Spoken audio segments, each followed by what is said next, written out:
Waheguru Ji Ka Khalsa, Waheguru Ji Ki Fateh.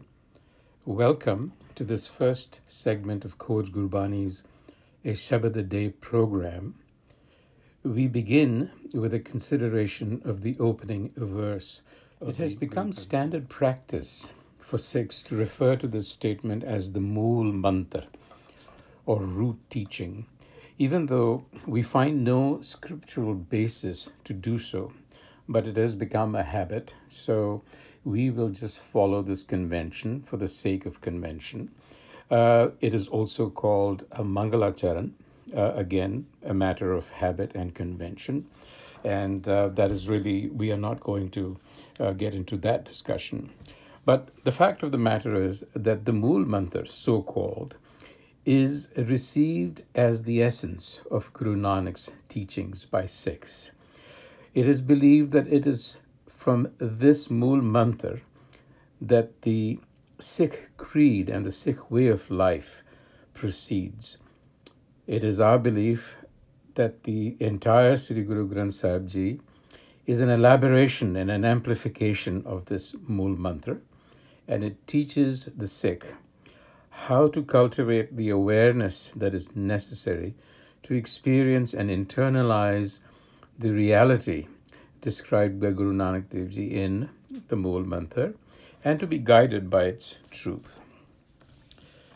The Mool Mantar obviously is the central doctrine of Sikh teachings, and you can gauge this from the fact that it appears a total of 567 times with 4 variations throughout the Guru Granth, and each appearance is actually prefacing a new section of the Granth.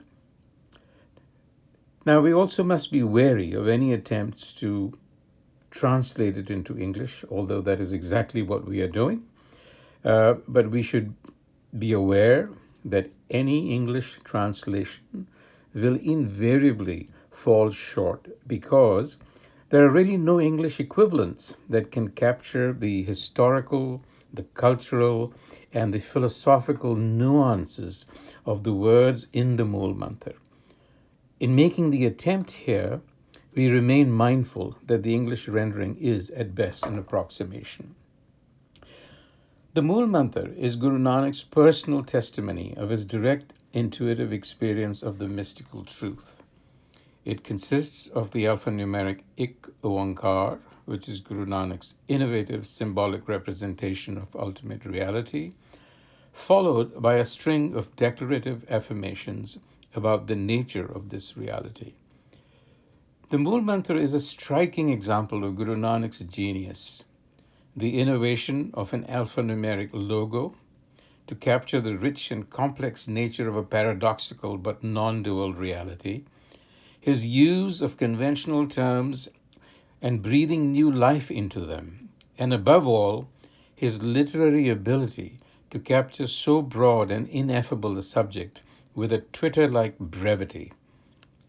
And yet, each of the dozen words or so in the Mool Mantar is densely packed with meaning, capable of expansion into volumes, as the Guru Granth Sahib will testify. The Mool Mantar speaks to the intensity of Guru Nanak's thought and the radiance of his perfected mystical awareness. It also speaks to his refined literary ability, reinforcing the fact that the Mool Mantar is born out of an enlightenment experience, that it is not being framed as some ideology. In trying to understand the Mool Mantar and the Guru Granth Sahib Ji, we should remember that these words should not be read simply as a series of words, but rather understood as an interrelated set of symbols that together convey an idea and a message to the reader. It is important to keep in mind that the idea-embedded nature of Gurbani means that it has to be transmitted mind to mind, from the Guru's mind, Gurmat, to the individual's mind. A Sikh has to churn the meaning, the essence, out like one would churn butter from milk through constant engagement with the text of Gurbani. Now, the Mool Mantar is unique in that it cuts across history, geography, and cultural boundaries. It does so by addressing and provoking the human mind directly, beseeching it to go past its habitual patterns and perversions, and to create breakthroughs for a deepening awareness and experience of reality. This is what makes Guru Nanak a universal Let's teacher. Together read the Mool Mantar and then look at each term separately to see what meaning we can derive from it. So let's together read it. Ik Oankar, Satnam, Karta Purakh, Nirbhau, Nirvair, Akal and Ajuni, Sebhang, Gur Prasad. That was the Mool Mantar. Let's now look at each of the terms. Ik Oankar. We've translated it as the one that is being and becoming simultaneously. Let's see what we mean by that.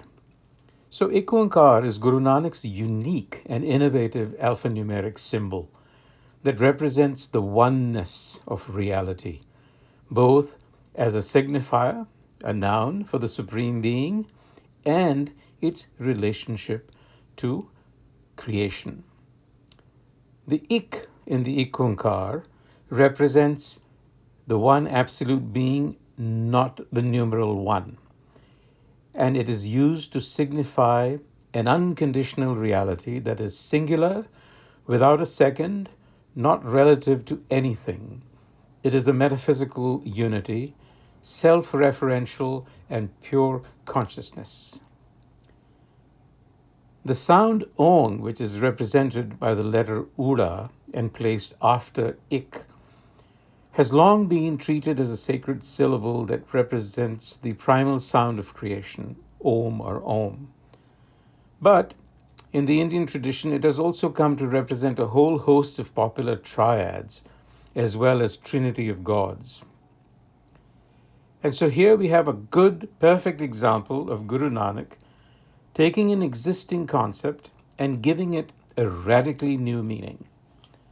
By affixing the numeral 1 in front of the sound Ong and the loop Kar atop the Ura, Guru Nanak, in one stroke, stripped Om of its popular cultural meanings, restoring it not only to its pristine sense, but also giving it a new meaning, the idea of the Absolute One expressing itself as Shabad, or the Creator, Shabad Guru.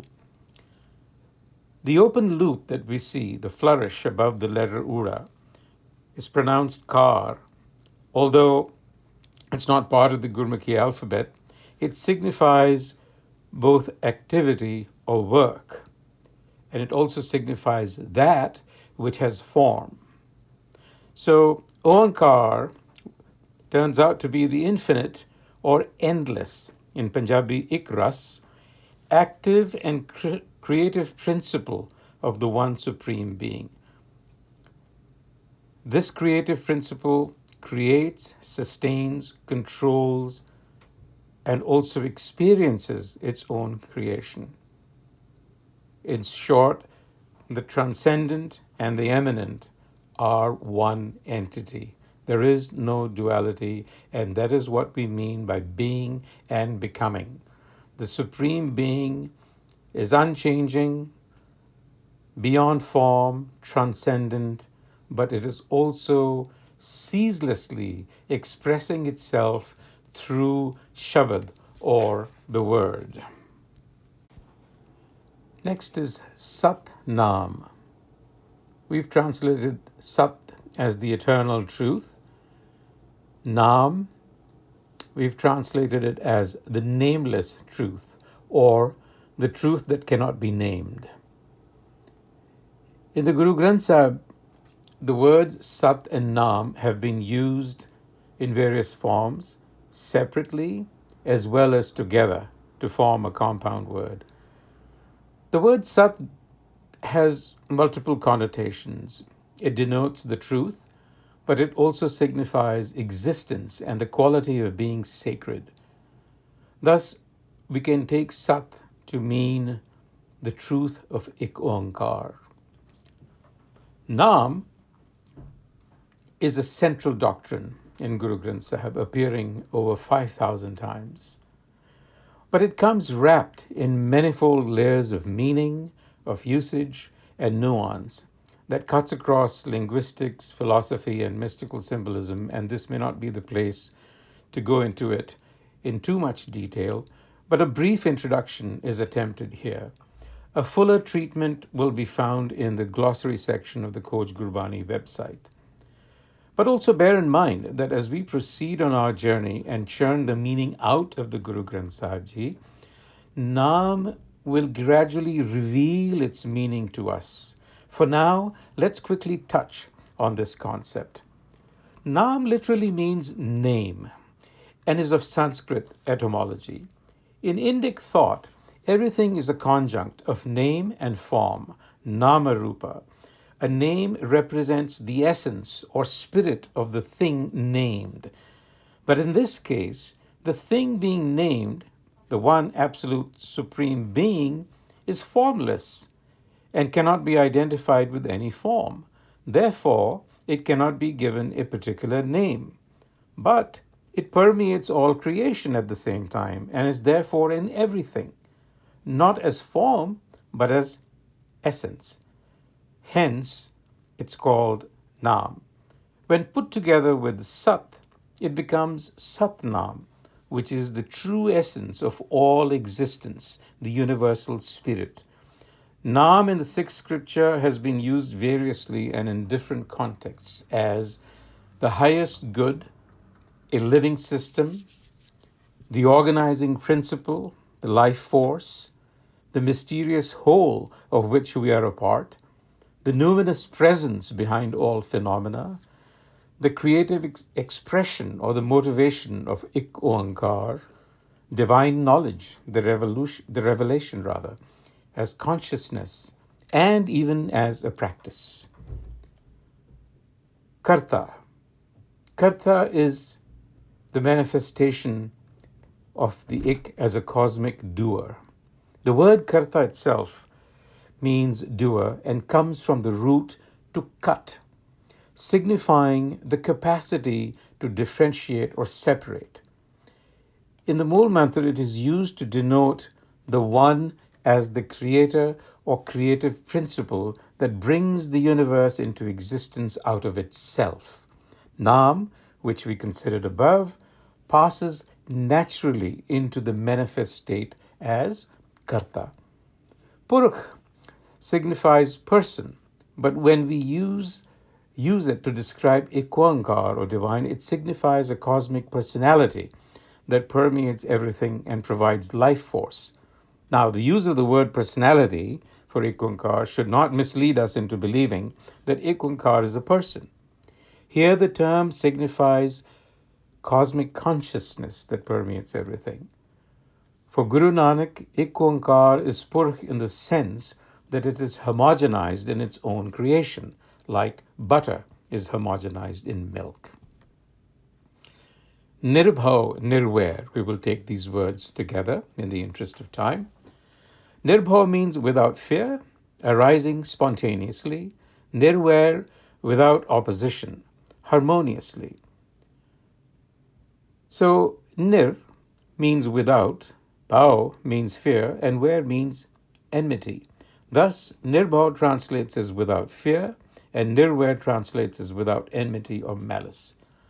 As humans, the fear of death and of social irrelevance is constantly upon us, and that causes us to grasp onto things, people, titles, or money. The one, being complete unto itself, does not share this trait with us. The term Bhau has also been used in a different context in six teachings to suggest discipline or restraint. The nature of fear is restraining and shrinking. Therefore, its opposite, denoted by Nir, in addition to being without fear, could also be read as being unbounded or spontaneous. Similarly, enmity or malice points to opposition and contradiction. It suggests internal antagonisms. The one could not be in opposition to another because there is no other.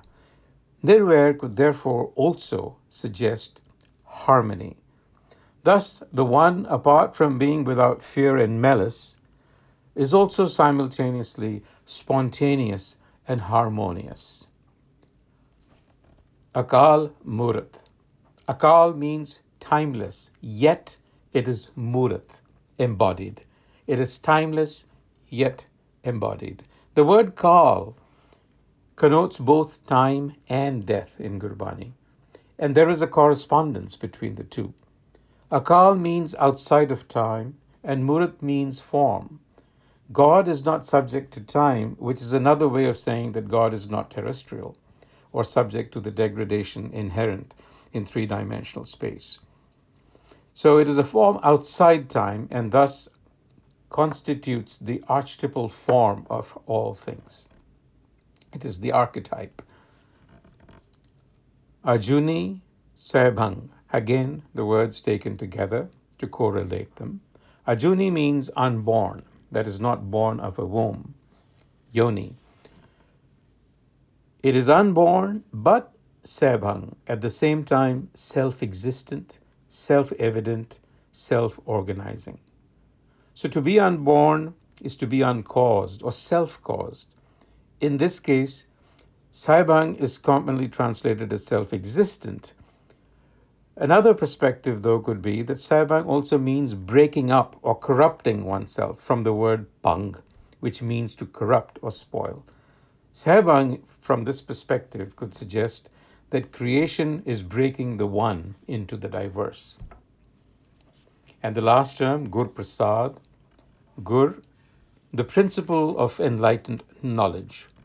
Prasad, the gift of the Gur, or Guru. Literally, Guru is the eternal teacher whose favor is enlightening, Prasad. The word Gur, depending on the context, can mean Guru as in teacher or Gur as in technique or method. Prasad is generally translated as grace to indicate favor or gift. The words are generally read together to indicate that the favor or grace of a teacher is necessary to grasp the deepest spiritual insights into the nature of reality and its relationship to us. The teacher here is the Guru, and in Guru Nanak's Mool Mantar, the Guru is Shabad, or the word of God, which is negotiated through the agency of language. In the final analysis, the Guru is God itself.